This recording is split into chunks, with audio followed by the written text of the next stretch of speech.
Well, our next point will be the following. We will now focus not on research, but on narratives. And as stated before, we will focus our attention on the fact that narratives can have some elements that are obligatory and some elements that are optional. Here again, I think it is important to emphasize we will adopt Labov's framework for the analysis of narratives.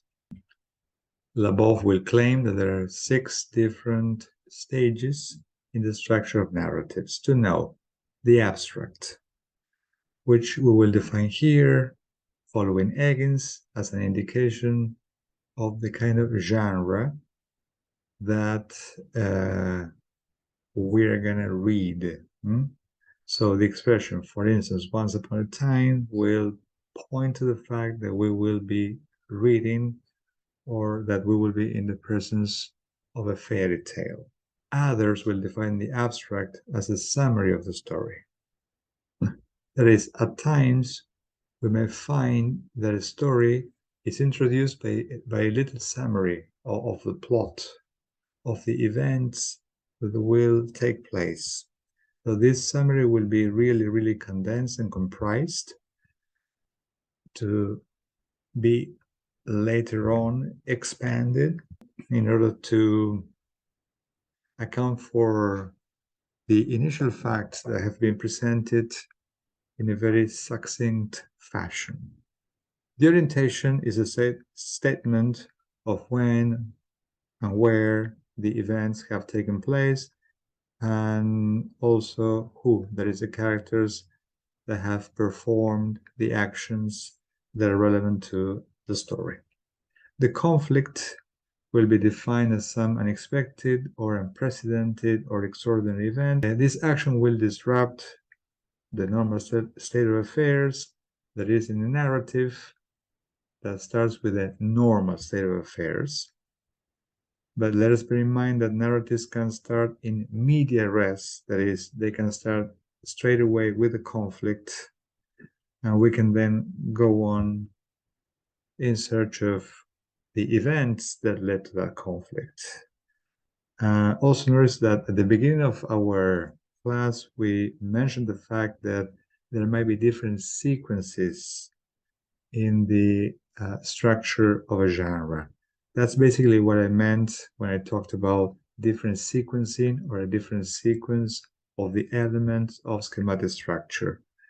If we take the conflict as a point of departure of a narrative and we then go for the causes, we'll have one kind of structure, or we can start with the setting and then move on to the conflict. In other words, not all narratives have the same structure. And the fact that not all narratives have the same structure will enable us to have what we can call subgenres. Another very important element of narratives is the fact that they have evaluative elements.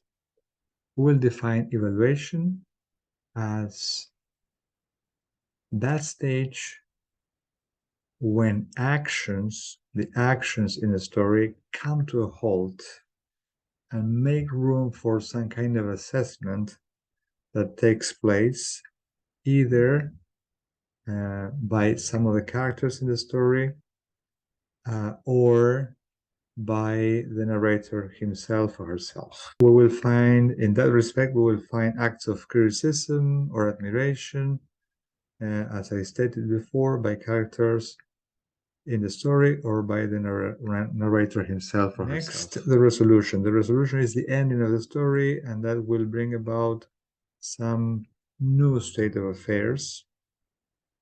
That is, we go from a normal state of affairs to the disruption of that state of affairs into a new state of affairs. So there is a new reality that is different from the, of course, fictional reality that was described in the orientation or setting of the story.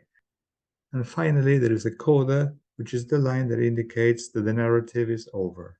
We will now move on to some other discursive practice, and that we're now no longer part of that fictional world of the narrative. So the function of the coda is to signal that we are number one, done with the narrative, and we will move on to some other social activity. So that I'm done telling you the story and we will now do something else. Or it's also very common to use these lines to signal that the narrative is over and that we will go back to, okay, everyday life. We're no longer, that is to say, we're no longer in the world of fiction.